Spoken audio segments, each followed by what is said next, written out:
Bonsoir, chers auditeurs. Je suis encore au rendez-vous ce lundi pour partager la parole. C'est le rendez-vous de lundi avec votre serviteur, le pasteur Guy Tegbé. Aujourd'hui, à partir d'aujourd'hui, je vais vous parler de la guérison divine en Jésus-Christ. La guérison divine en Jésus-Christ. Oui, ce sujet est un sujet important de la parole de Dieu. Et notre Seigneur Jésus-Christ, pendant sa vie sur la terre, en a fait la démonstration.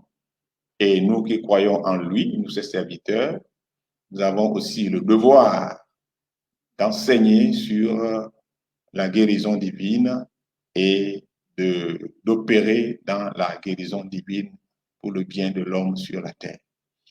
Raison pour laquelle je vais vous entretenir sur la guérison divine en Jésus-Christ. Avant cela, nous allons prier le Seigneur.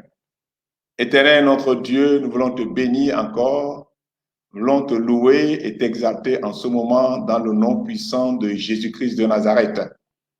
Seigneur, je remets tous les auditeurs, ceux qui sont en direct et en train de suivre ce message et ceux qui vont le suivre en différé. Père, touche chacun d'eux dans le nom de Jésus. Opère ton miracle dans leur vie dans le nom de Jésus-Christ. Reçois la gloire, Père. Au nom de Jésus, nous avons prié. Amen. La guérison divine en Jésus-Christ.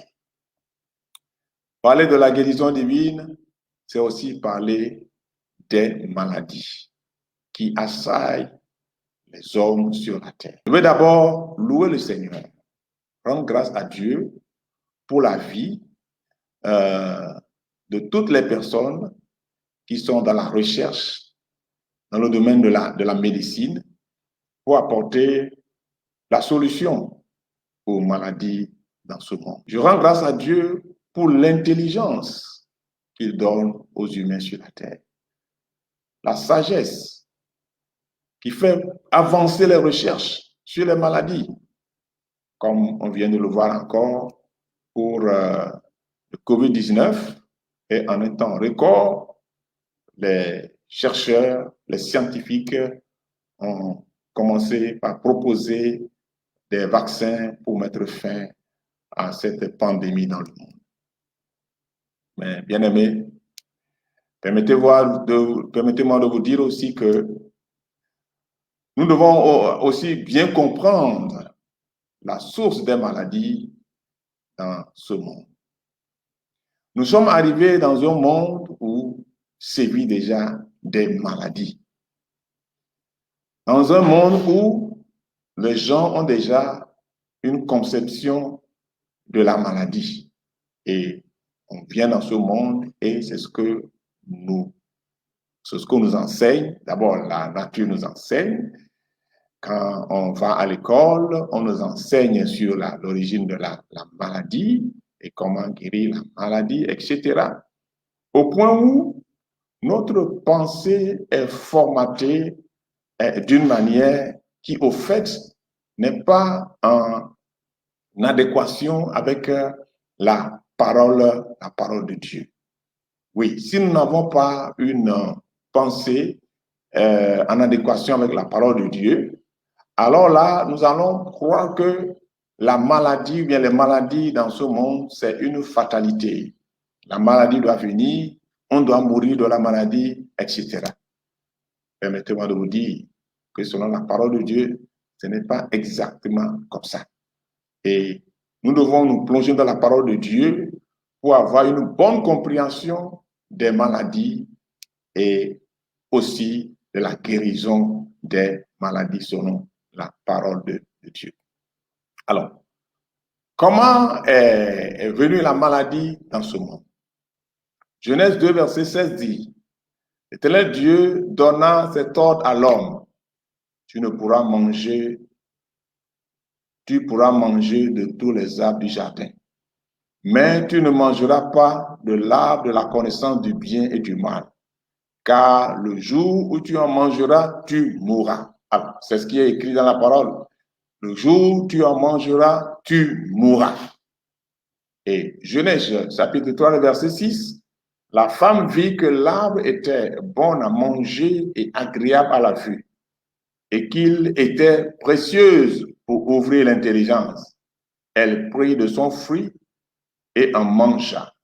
Elle en donna aussi à son mari qui était auprès d'elle, et il en mangea. Alors, Dieu avait dit, si vous mangez, vous mourrez. Alors, qu'est-ce qui est arrivé? Romains 5, verset 12 dit, c'est pourquoi, comme par un seul homme, le péché est entré dans le monde, et par le péché la mort, et qu'ainsi la mort s'est étendue sur tous les hommes parce que tous ont péché. Ça, c'est la vérité de la parole. Dieu a dit, si vous mangez du fruit de l'arbre, de la connaissance du bien et du mal, vous allez mourir. L'homme a désobéi à Dieu, il a mangé, alors ce que Dieu a dit est venu sur l'homme, à savoir la mort. Quelle mort? D'abord, la séparation d'avec Dieu, entraînant donc de facto la destruction du corps. Tant que l'homme est en communion, comme Dieu, au commencement, Dieu a créé l'homme et Dieu a dit que c'est bon, Dieu est immortel. D'ailleurs, Dieu a dit, après la chute, d'interdire à l'homme de prendre le fruit de la vie pour vivre éternellement. Ouais, donc, l'homme à la création avait cette possibilité devant Dieu de vivre éternellement. Donc, de garder ce corps que Dieu lui a donné au commencement, comme ça. Donc, c'était la pensée de la parole de Dieu, mais pas le péché. Pas le péché. Donc, la mort est venue sur l'homme. L'homme s'est séparé de Dieu et donc son corps est devenu un corps mortel. Donc, le péché a apporté dans le corps de l'homme le germe de la mort, notamment le germe de la maladie ou bien des maladies. Bien aimé, c'est comme ça que les maladies sont venues dans la vie de l'homme.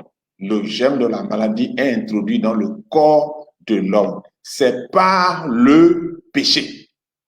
C'est par le péché que le germe de la maladie, le germe de la destruction du corps est intervenu dans la vie de l'homme et la destruction du corps s'opère donc par les maladies, les germes de maladies. Et c'est ainsi que dans ce monde, depuis, les maladies sévissent et les maladies détruisent le corps pour conduire à la mort. Il y a un adage qui dit chez nous que une maladie incurable ne conduit qu'à la mort. Voilà. Donc, et c'est ça. Or, qui a poussé l'homme à pécher? Eh bien, c'est Satan. C'est Satan qui a poussé l'homme à pécher. Et de ce fait, Satan donc manipule les germes de la maladie contre le corps de l'homme. Et donc, Satan est à l'origine de beaucoup de maladies qui sévissent dans le monde. Et il manipule les maladies, il manipule les germes dans le monde pour causer la maladie dans le corps de l'homme et le conduire à la mort. Mais, qu'est-ce que la parole de Dieu dit? Dans 1 Jean 3, le verset 8, il est écrit, « Le Fils de Dieu apparut afin de détruire les œuvres du diable. » Alléluia. Le Fils de Dieu apparut pour détruire les œuvres du diable. Qui est le Fils de Dieu? C'est Jésus-Christ. C'est pourquoi j'ai donné le titre, « La guérison divine en Jésus-Christ. » Le Fils de Dieu apparut pour détruire les œuvres du diable. Comment il va détruire cette œuvre du diable, les maladies qui détruisent le corps de l'homme et conduisent à la mort? Comment? Eh bien, en prenant les péchés de l'humanité sur lui, sur la croix. Parce que la parole, les Écritures nous enseignent que Christ est mort sur la croix. 1 Pierre 2, 24 dit, lui qui a porté lui-même nos péchés en son corps sur le bois. Voyez? Donc la parole déclare, Jésus sur la croix a porté dans son corps, hein, a porté dans son corps, hein, les péchés sur le bois. Le péché qui est entré dans le corps de l'homme, provoquant la maladie, la destruction du corps, eh bien, Jésus aussi est venu dans ce monde avec un corps humain pour prendre la place de l'homme et porter les péchés de l'homme, de l'humanité, pour aller à la croix, pour faire le sacrifice pour le pardon des péchés.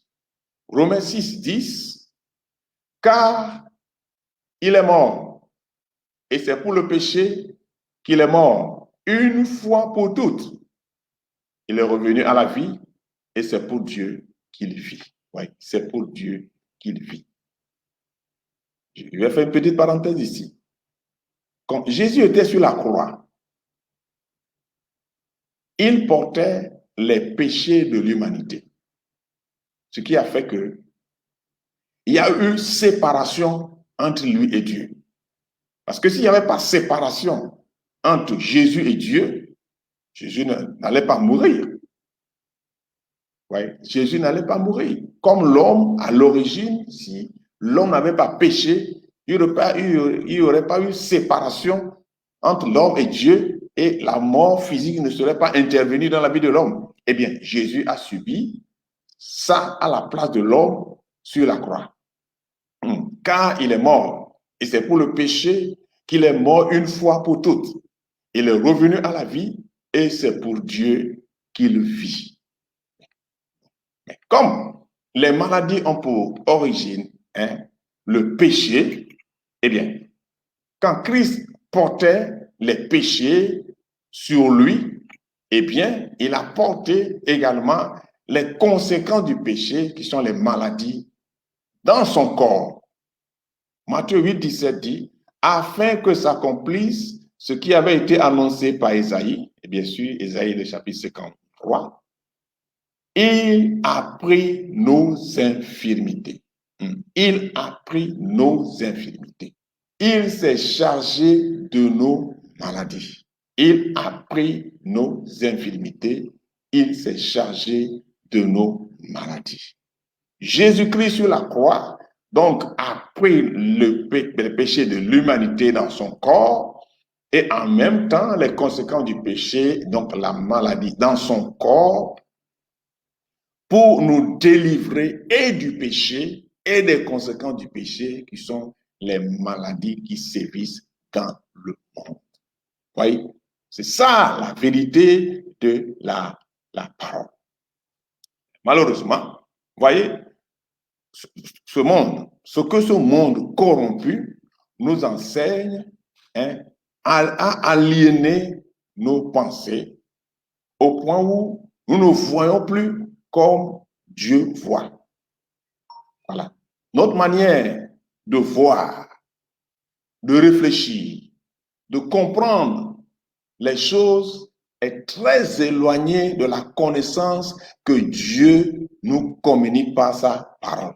Je viens de communiquer la connaissance de la parole. Mais ce que ce monde nous enseigne sur la maladie est carrément à côté de ce que la parole nous enseigne. Malheureusement, le fait de devenir chrétien aussi n'a pas apporté de grands changements dans la pensée de l'homme. Voilà. Et donc, nous les chrétiens, ceux qui croient en Jésus-Christ, ceux qui croient, ont la même compréhension sur la maladie, malheureusement. Ce qui fait que, bien que Christ ait accompli cela à leur place, a pris les péchés, a pris les conséquences du péché, donc les maladies, les chrétiens acceptent aussi la maladie comme ceux qui ne connaissent pas Christ aussi acceptent la maladie. Eh bien, je t'apporte la connaissance de la parole. Romains 12, 2 dit, ne vous conformez pas au siècle présent. Eh bien, ne vous conformez pas au siècle présent. C'est-à-dire que nous ne devons plus voir les choses comme ce monde-là voit les choses. Nous ne devons plus percevoir la maladie comme le monde est en train de voir la maladie. Nous devons avoir la perception de Dieu sur la maladie. Mais il dit, mais soyez transformés par le renouvellement de l'intelligence, afin que vous discerniez quelle est la volonté de Dieu, ce qui est bon, agréable et parfait. Ce qui est bon, agréable et parfait, c'est ce que la parole nous dit. C'est ça la vérité. Ce n'est pas, mais le monde nous propose la réalité des choses, mais la vérité des choses se trouve dans la parole de Dieu. Le renouvellement de l'intelligence part par la connaissance de la vérité. Oui. Si nous voulons renouveler notre intelligence, nous devons accepter la vérité de Dieu et non la réalité de ce monde, la réalité de ce siècle. La réalité de ce siècle nous dit que la maladie, là, c'est une fatalité. Ça va venir, ça va venir, ça va te tuer et c'est fini. Non. La réalité de ce monde est aussi quelque part diabolique parce que le prince de ce monde, c'est le diable. Donc, qui aveugle et qui nous prive de la bénédiction de Dieu. 2 Corinthiens 4:4. Pour les incrédules, dont le Dieu de ce siècle a aveuglé l'intelligence, afin qu'ils ne vissent pas briller la splendeur de l'évangile, de la gloire de Christ, qui est l'image de Dieu. Alléluia. Voyez, le diable a aveuglé l'intelligence des incrédules, de ceux qui ne croient pas en Dieu. Mais nous qui croyons en Dieu, nous devons plus vivre comme les incrédules ou être aveugles comme les incrédules. Je voulais parler aussi à quelqu'un qui ne croit pas encore en Dieu. Viens à Dieu et tu vas voir l'intelligence libérée et tu vas voir. Jean 12, verset 40. Il a aveuglé leurs yeux et il a endurci leur cœur, de peur qu'ils ne voient des yeux, qu'ils ne comprennent du cœur et qu'ils ne se convertissent et que je ne les guérisse. Voilà. Alléluia. Le diable a aveuglé et malheureusement, nous qui sommes en Christ aussi, nous sommes aveuglés par le diable. Non. Chrétien, lève-toi pour que le Christ t'éclaire et que tu aies la perception de Dieu sur la maladie, pas la perception du monde sur la maladie. Ce que nous voyons est différent de la perception que Dieu a. Et nous devons avoir cette perception de Dieu, voir au-delà de ce que ce monde-là nous présente. C'est ça la perception, voir au-delà de ce que ce monde, nous voyons dans ce monde.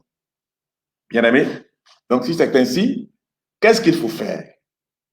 Si tu n'es pas encore en Christ, il faut croire en Jésus-Christ, se convertir, se détourner sur la voie sur laquelle tu es maintenant là, se détourner de cette voie, mettre ta foi en Jésus-Christ. Alors là, quoi? Tu es qualifié pour la guérison divine. Parce que la guérison divine, c'est une provision pour ceux qui croient en Christ. C'est ça. La guérison divine, c'est une provision pour ceux qui croient en Jésus-Christ. Et si toi, tu es déjà en Jésus-Christ, c'est ta provision. Maintenant, il faut revenir à la parole de Dieu. Alors, pour recevoir, pour voir la guérison divine se manifester dans sa vie, qu'est-ce que nous devons faire? Nous devons d'abord commencer par réfléchir d'une autre manière par rapport à la maladie. Oui, réfléchir autrement par rapport à la maladie. Nous avons une manière de réfléchir qui est conforme à ce que ce monde-là nous propose, ce siècle nous propose. Mais nous devons renouveler notre intelligence, commencer par réfléchir autrement par rapport à la maladie. Cette manière de réfléchir autrement va nous permettre d'avoir la perception de Dieu sur la maladie. Eh bien, la perception de Dieu sur la maladie est que la maladie est venue par le péché. Et là où le péché est pardonné, là où le péché est ôté, eh bien, la maladie aussi est ôtée. Alléluia. Ce qui donne la guérison divine du corps, bien sûr. Donc, avoir la perception de la maladie comme Dieu le perçoit et non plus comme la réalité du monde nous le montre ou nous le fait voir. Deuxième chose. Troisième chose, Accepter la vérité de Dieu. Accepter la vérité de Dieu. C'est en Jésus que se trouve la guérison divine. En dehors de Jésus-Christ, il n'y a pas de guérison divine. Ce que le diable propose, c'est de la fausseté, c'est du bluff. Il fait comme si tu as un semblant de guérison et de l'autre côté, il va te tuer par autre chose. La guérison divine, la guérison parfaite en Dieu est la guérison divine. Et aussi, il faut faire quoi? Il faut mettre maintenant sa foi en action. Par la foi, accepter qu'on a la guérison. Si tu es en Christ, tu dois accepter que tu as la guérison. Si tu acceptes que Christ est mort pour tes péchés et que tu es pardonné de tes péchés, étant pardonné de tes péchés, les conséquences du péché sont également ôtées de ta vie. Donc, tu as quoi? La guérison divine comme provision. Voilà, c'est comme ça. Et maintenant, qu'est-ce qu'il faut faire maintenant? Il faut prier. Alors, oui, priez le Seigneur. Priez pour que la puissance de Dieu manifeste la guérison dans ton corps. Dans Éphésiens 1, verset 19, il est écrit, « Et quelle est envers nous qui croyons l'infinie grandeur de la puissance, se manifestant avec efficacité par la vertu de sa force. » Verset 20. Il a déployé en Christ en le ressuscitant des morts et en le faisant asseoir à sa droite dans les lieux célestes. Alléluia. Voyez, cette puissance, Christ est ressuscité, Christ est mort, il a été mis au tombeau, le 3e jour, il est ressuscité. Le jour de sa résurrection, mais la puissance de Dieu s'est manifestée. Ce bloc de pierre qui a été mis à l'entrée du tombeau, le bloc a été déplacé par la puissance de Dieu. Christ est ressuscité par la puissance de Dieu. Eh bien, la parole de Dieu dit que Dieu met à notre disposition, nous qui croyons en Jésus-Christ, cette grande puissance. Et écoutez, on dit, se manifestant avec efficacité.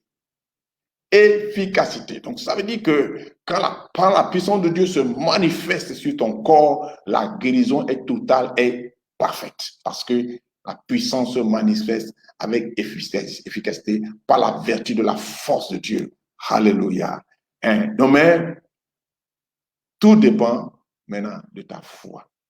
Alors, si tu es déjà chrétien en Christ, accepte maintenant cette perception, cette nouvelle perception de la maladie qui est selon la vérité de la parole et prie maintenant le Seigneur en croyant et en la foi. Parce que la foi dit, dans la définition de la foi dans Hébreux 11.1, la foi est une ferme assurance des choses qu'on espère et la démonstration de celles qu'on ne voit pas. Tu as déjà la guérison. Tu es malade, tu veux la guérison? Bien, en Christ, tu l'as déjà. C'est la guérison que tu espères. Tu l'as déjà en Jésus-Christ. Et maintenant, prie le Seigneur et fais quoi? Et pour que la guérison se manifeste dans ton corps. Et tu proclames par la bouche, je suis guéri dans le nom de Jésus. Ne pas dire, je vais être guéri. En l'instant même, tu écoutes tes paroles, tu as mal quelque part, tu as compris, tu as accepté la vérité de Dieu, dis que je suis guéri. Et tu vas voir la puissance de Dieu se manifester dans ton corps, dans le nom de Jésus-Christ. Chers auditeurs, si tu es d'accord avec moi, si tu as la foi maintenant, le Seigneur va te toucher. Et sa puissance va manifester la guérison que tu as déjà, va se manifester dans le nom de Jésus-Christ. Je vais prier pour toi. Père éternel, dans le nom de Jésus-Christ de Nazareth, je te remercie, je te bénis, Père, pour la révélation de ta parole. Je te remercie, Seigneur, pour la connaissance.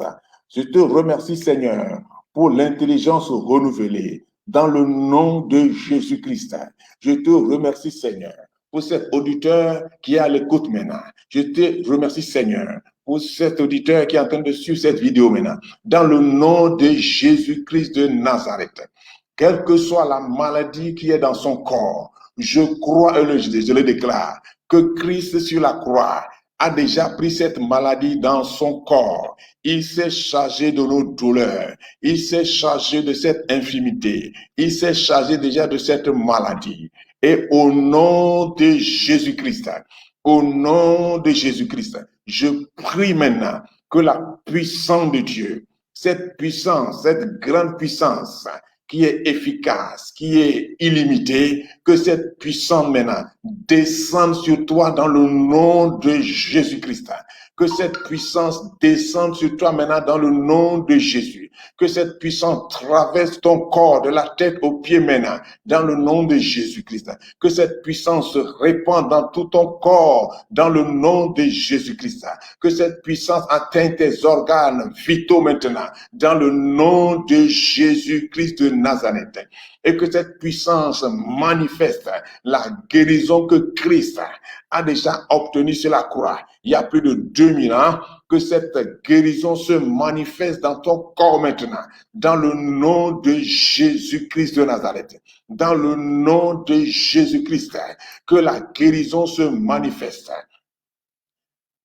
Toute guérison maintenant, dans le corps, dans la tête, dans les yeux, dans le cou, dans la colonne vertébrale, dans les articulations, dans les muscles, le cœur, le pancréas, en tout lieu, le foie, les reins, la prostate. Et au nom de Jésus-Christ de Nazareth, reçois maintenant cette guérison.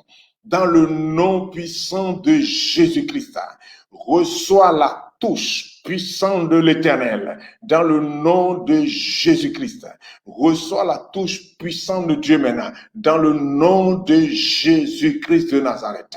Ainsi, la guérison se manifeste maintenant. La guérison se manifeste maintenant. Commence par déclarer que tu as la guérison. Parce que quoi? Quand tu prends un médicament pour la guérison, le médicament travaille dans ton corps et au jour le jour, tu vas voir que tu vas te sentir mieux. Dans le nom de Jésus-Christ. Ainsi, la puissance de Dieu a touché la source de la maladie. La puissance de Dieu a neutralisé la source de la maladie. À partir de maintenant, tu vas te sentir de mieux en mieux tous les jours. De mieux en mieux, à chaque heure de mieux en mieux. Dans le nom de Jésus-Christ de Nazareth, je déclare que demain matin, tu vas te réveiller et tu vas te sentir en bonne santé au nom de Jésus. C'est la manifestation de la guérison de Dieu. Et tu commences par remercier le Seigneur. Continue par glorifier.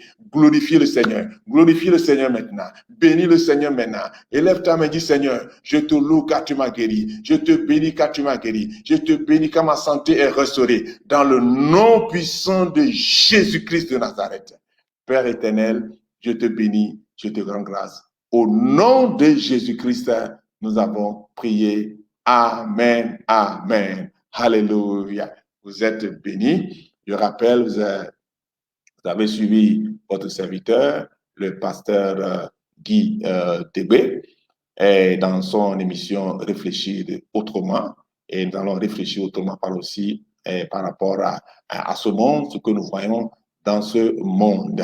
Et donc, si tu veux me joindre personnellement sur mon WhatsApp, le numéro que j'utilise pour le WhatsApp, c'est le 90 11 56 45. 90 11 56 45. Donc, ça, c'est le numéro que j'utilise pour le WhatsApp. Le Seigneur vous a béni.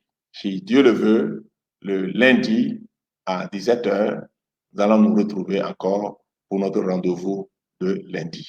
Vous êtes bénis. Bye bye. À la prochaine. Amen.